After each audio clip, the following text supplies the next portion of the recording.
My name is Carson. Welcome to Thrifty Garage, a channel where we do everyday repairs, how-tos, and reviews. And in today's video, we're going to be doing a review on this JF.EGWO. I hope I pronounced that correctly. This is a jump starter, battery jump starter, and air compressor combination. So let's open this up and see what's inside. No fancy tabletop review on this one. So here's the unit, and it comes with a really nice carrying bag with accessories.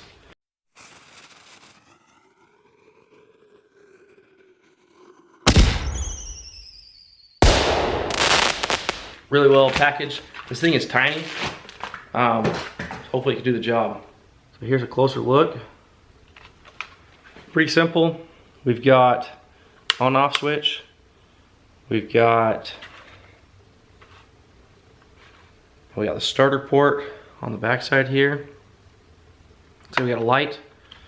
I did quickly read the instructions, the manual, and it says it needs to charge for 6 hours before first use. So let's go ahead and go through these warnings. Charge the item for 6 hours before first use. Recharge it every 3 months without use. Do not use any functions while it is charging. Do not jumpstart vehicles if charge is less than 25%, or it may damage the unit.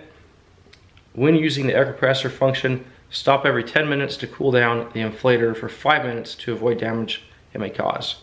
Do not start a vehicle more than 5 times continuously. If the car is not started, remove the clamps and make sure there's remaining power is 50% or above, then try again.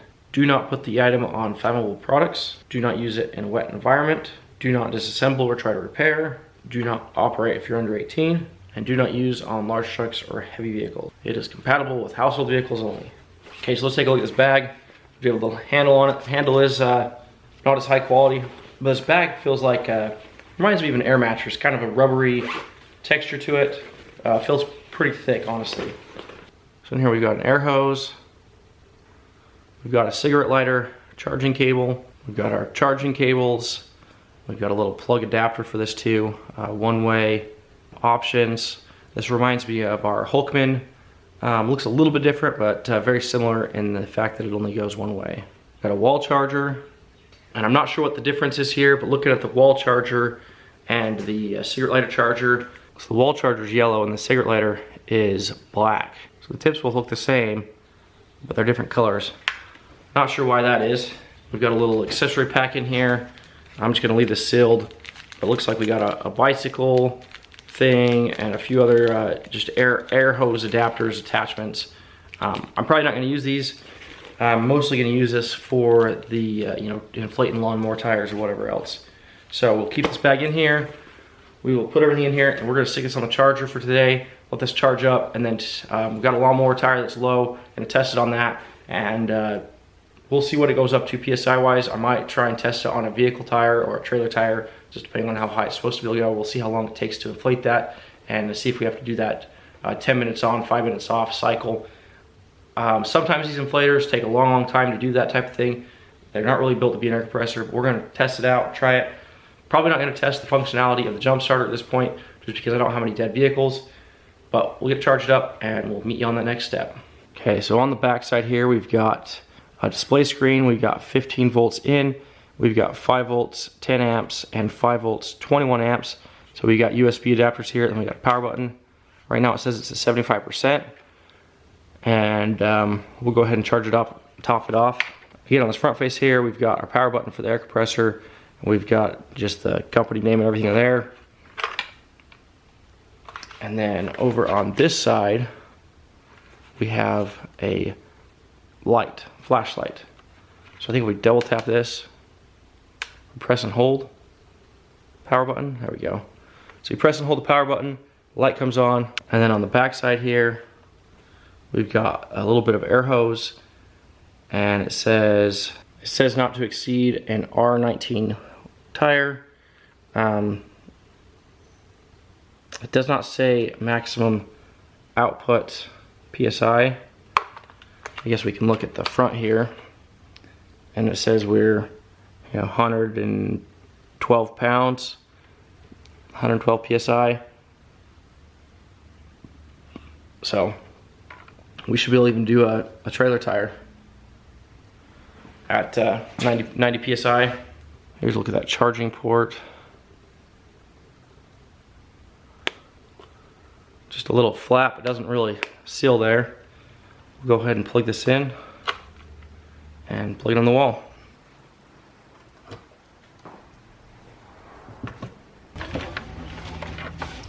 Sorry, we've got some chickens clucking in the background. They're begging for some mealworms right now. So we got this little guy that screws on here. It's kind of nice to have a little bit wrapped up here. We got a little bit of an extension. Okay.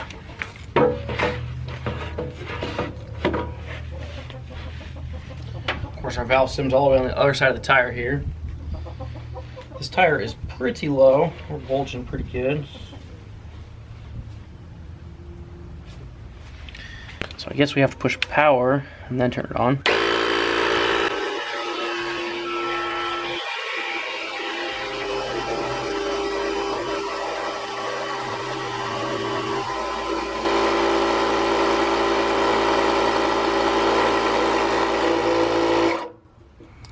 That looks like about 10 psi. I want to say these tires are pretty low, like 8 or 10 psi. This is inflate to 20 psi, but I think the rims are rated for lower. Yeah, 9 psi is recommended. I think we're good on this side.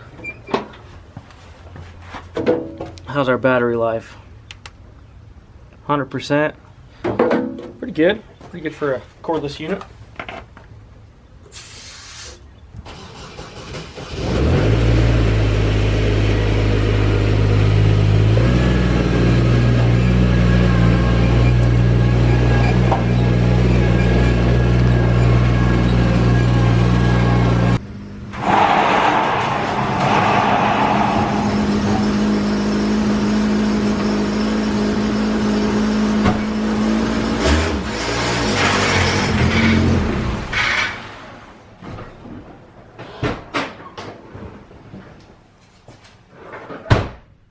If you're new to the channel, here is the Tercel.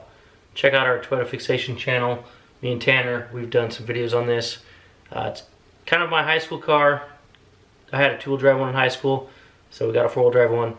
Fun little project car. Four-wheel drive right here. We're gonna test out the air on this car. Let's check this front driver's side tire. We're right at 30 psi. Max PSI, 44 PSI. We're bulging. I don't think we're bulging that bad. Should we look up the specs? From tireoption.com, we've got a recommended tire pressure of 26 PSI front and rear. Acceptable winter tire pressure is front 29 to 31, rear 29 to 31. Not sure what that means. I would think you'd kind of want less pressure in the winter, but who knows? 30 sounds good to me. Let's move to the next one. Okay, any guesses on this guy? Tire number 2. About 26 PSI. These tires, the tires we got on it, paid 600 bucks for this car, put a clutch in it. I call it the 600 bucks in clutch car. My kids call it the banana, the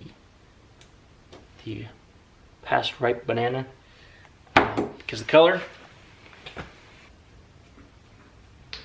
The moldy banana, that's what they call it. It's got a couple other nicknames too. Got like 26 again, maybe 27. Okay, we're gonna be 30 again up front. I have not touched these tires in a while. This tire looks pretty rowdy, and I think we've got an issue up here. Guess what? These tires hold air like a champ. 30 on the money.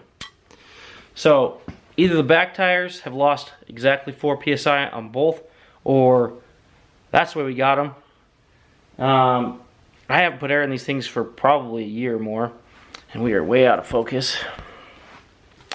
So yeah, I'm not really gonna mess with them. They've been, I mean, we don't drive a ton of miles on this thing, maybe a couple thousand miles a year. We're right at the cusp of 200,000 miles. We got 500 miles left.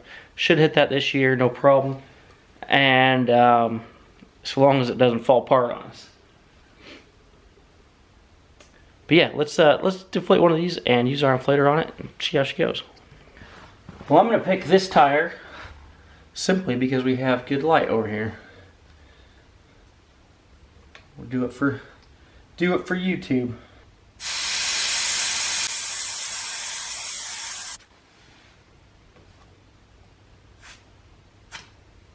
Okay, we're about 18.5 psi,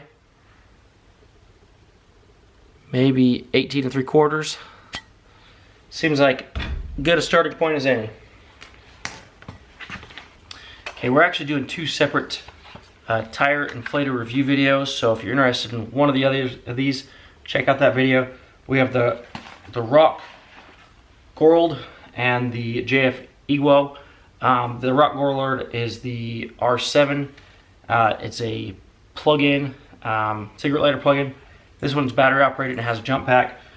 Separate video reviews on both of these, and it'll be a good comparison too of which one takes the longest to inflate this. So we will pop this guy on here.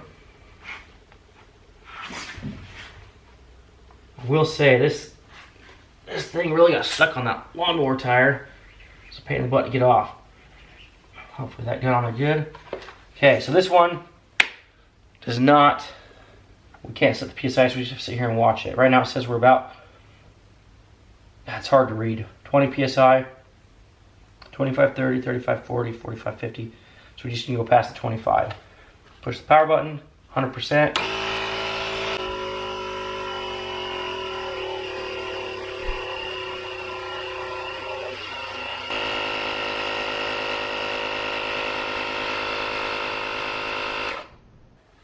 Says we're right about 30. Disconnect this. Yeah, see this thing likes to stick on there. Got it off. Let's check our pressure.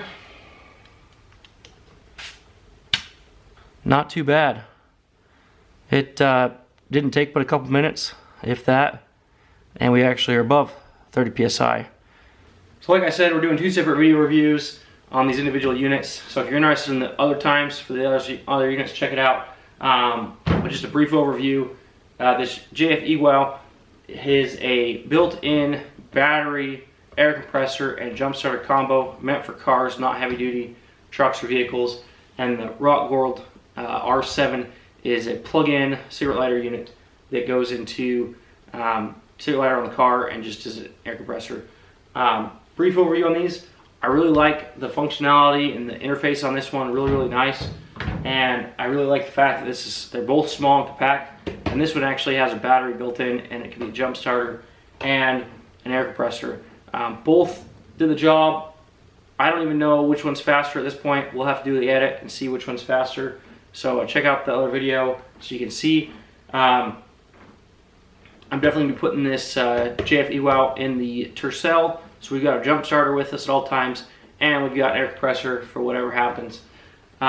This Rock Gold will probably end up in our landscape equipment trailer, just so we have it on site.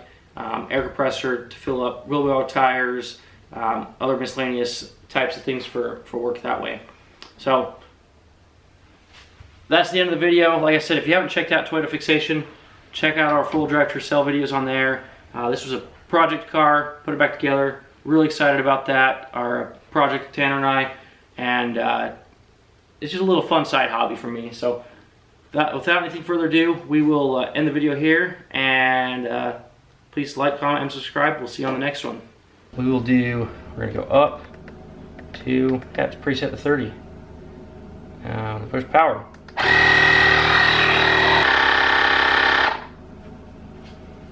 Okay, look at it drop back down to 29.5.